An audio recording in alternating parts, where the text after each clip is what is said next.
आप सभी को मेरा प्रणाम। मैं काजल यादव आप सभी के बीच बहुत ही प्यारा सा शिव चर्चा कथा लाई हूँ। इस कथा को पूरा सुने। ज़्यादा नहीं कुछ बोलते हुए कथा की ओर चलती हूँ। एक गांव में एक लड़की रहा करती थी। वो लड़की बहुत ही अमीर और घमंड टाइप की लड़की थी। उसे अपने आप पे बहुत ही घमंड था, लेकिन ऐसे ही वो गांव में घुमा करती थी जैसे कि उससे के जैसा कोई है ही नहीं। दिन ऐसे ही गुजरता जा रहा था। उसी गांव में एक गरीब लड़की भी रहा करती थी जो कि महादेव जी के शिष्य थी और वो आँख से अंधी थी। इसी के कारण वो रोज फिर भी मंदिर जाया करती थी। वो अपने अंदाज से अनुभव से रोज महादेव जी का पूजा किया करती थी और मंदिर जाया करती थी। एक दिन वो मंदिर से जब लौट रही थी तो वो रास्ते में गाड़ी को पार करने के लिए उस जगह पे खड़ी थी। उधर से वो घमंडी लड़की जो अमीर थी वो आ रही थी। जब आ रही थी तो वो देखी क्या, वो लड़की एक लाइन मुझे ही देख रही है। ऐसे वो लड़की सोचकर और जाकर उस लड़की गरीब लड़की जो थी महादेव जी के भक्त, उसे जाकर खींच के एक चाटा लगा दी और बोलने लगी, तुम्हारा हिम्मत कैसे हुआ मुझे घूरने का। ये बात सुनकर वो गरीब शिव शिष्य जो थी वो बोलने लगी कि बहन, मैंने तुम्हें कभी घूरा ही नहीं, क्योंकि भगवान ने मुझे आँख ही नहीं दिया है तो मैं तुम्हें घूरूंगी कैसे। लेकिन देखिए वो घमंडी लड़की जो थी उसे जरा सा भी इस बात का एहसास नहीं हुआ कि मैं गलत की हूँ और मुझे माफ़ी मांगना चाहिए। ऐसे ही उसे धक्के देकर और वहाँ से चली गई। वो लड़की गाड़ी का इंतजार करती थी कि कोई भी गाड़ी इस रास्ते से अगर नहीं गुजरेगा तो मैं उस पार हो जाऊंगी। ऐसे ही देखते देखते उधर से एक लड़का आ रहा था जो कि वो भी पूजा करके ही मंदिर से आ रहा था। उसने पूछा, बहन तुम्हें कहाँ जाना है और तुम बहुत देर से यहाँ पे खड़ी हो। मैं मंदिर जा रहा था तो मैंने देखा क्या तुम यहीं पे खड़ी थी और अभी तक तुम खड़ी हो।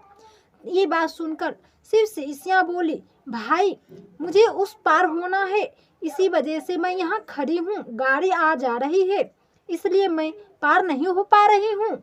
ये बात सुनकर वो लड़का बोला, बहन आओ मैं तुम्हें पार करवा देता हूँ। उसके बाद जैसे ही वो लड़की को हाथ पकड़कर उस पार करवाया, उतने में वो घमंडी लड़की फिर से उधर से घूमकर आ गई और बोलने लगी, वाह क्या फायदा उठा रही हो अंधी होने का। ऐसे बोलकर वहां से चली गई। शिव शिष्या जो थी उसे बहुत बुरा लगा और दूसरे दिन जब वो मंदिर गई तो महादेव जी के सामने बैठकर, उस शिवलिंग के सामने बैठकर और रोने लगी और बोलने लगी, हे महादेव जी सब हर कोई मेरा मजाक उड़ाता है। वो शिव शिष्या महादेव जी के सामने बैठकर और रोने लगी और बोलने लगी, हे महादेव जी मैं क्या कोई गलती किया था जो मुझे आप इतना बड़ा सजा दिए हैं। हर कोई मुझे देखकर ताना मारता है कि अंधी हो, ऐसे हो ऐसे हो, और आज तो हद ही हो गया। आज एक लड़की ने मुझ पे गलत इल्जाम लगा दी, बोलने लगी अंधी होने का नाटक करके और लड़के के साथ घूमना चाहती हो।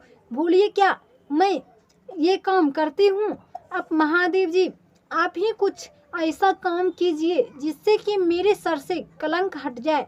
तब देखिए वैसे ही शिव शिष्या रोज जाया करती थी और महादेव जी से विनती किया करती थी कि हे महादेव जी मुझ पे रक्षा कीजिए, मुझ पे कोई कलंक न आ पाए। तो महादेव जी भी सोचे कि हाँ क्यों नहीं, ये शिव शिष्या बहुत ही दयालु है और बुद्धिमान है, लेकिन मैंने इसका आँख इसे नहीं दे पाया हूँ। तब जाकर महादेव जी अपने पत्नी माता पार्वती से बोलता है और बातें करता है कि देखो तुम है ना, एक ऐसा कुछ उपाय करो जिससे कि उस शिव शिष्या को आँख आ जाए। माता पार्वती ने एक आदमी जो कि शिव शिष्य था उसका परीक्षा लेने के लिए उस लड़की के पास भेजा, शिव शिष्या के पास। वो लड़का शिव शिष्या के पास गया और शिव शिष्या को बहुत ही अच्छे तरीका से हर रोज वो रोड पार करवाता था और रोड पार करवा के मंदिर ले जाया करता था पूजा करने के लिए। दिन बाय दिन ऐसे ही दिन बीतता गया। दिन बीतते बीतते शिव शिष्या बोलने लगी कि आप मुझे इतना क्यों रक्षा करते हैं, मैं तो आपकी कोई लगती भी नहीं हूँ, तो आपने मेरा इतना रक्षा क्यों करते हैं।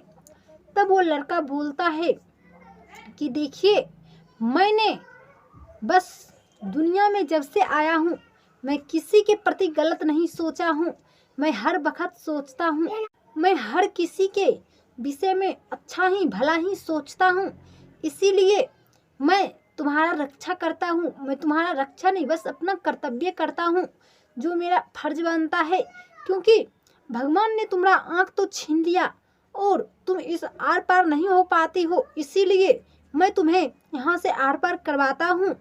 ये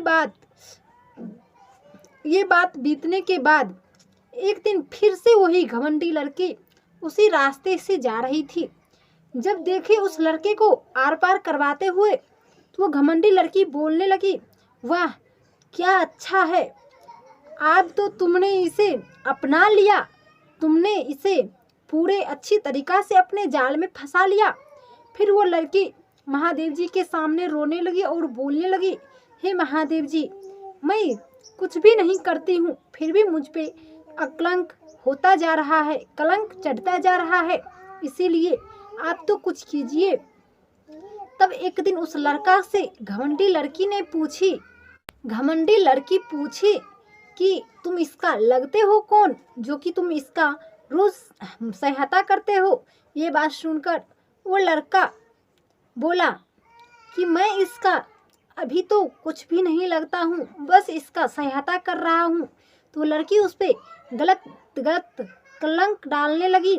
अंतिम में वो लड़का हार पार के और उस शिव शिष्या अंधी जो थी उससे विवाह कर लिया और बोला, अब ये मेरे रिश्ते में मेरी पत्नी लगती है और मेरा पूरा फर्ज बनता है कि मैं अपनी पत्नी का रक्षा करूं।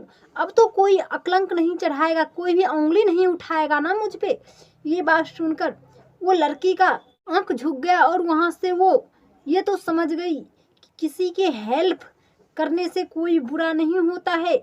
उस पे इतना कलंक चढ़ाने लगी वो घमंडी लड़की कि वो आकर शादी कर लिया। और देखिए, महादेव जी की कृपा से महादेव जी हुए उस लड़के पे खुश होकर और उस लड़की का आंख लौटा दिया। उसका आंख बन जाने के बाद वो दोनों पति पत्नी महादेव जी के भक्ति में लीन हो गए और महादेव जी का दिन रात पूजा किया करता था और खुशी खुशी वैसे ही उनका जिंदगी कटता जा रहा था।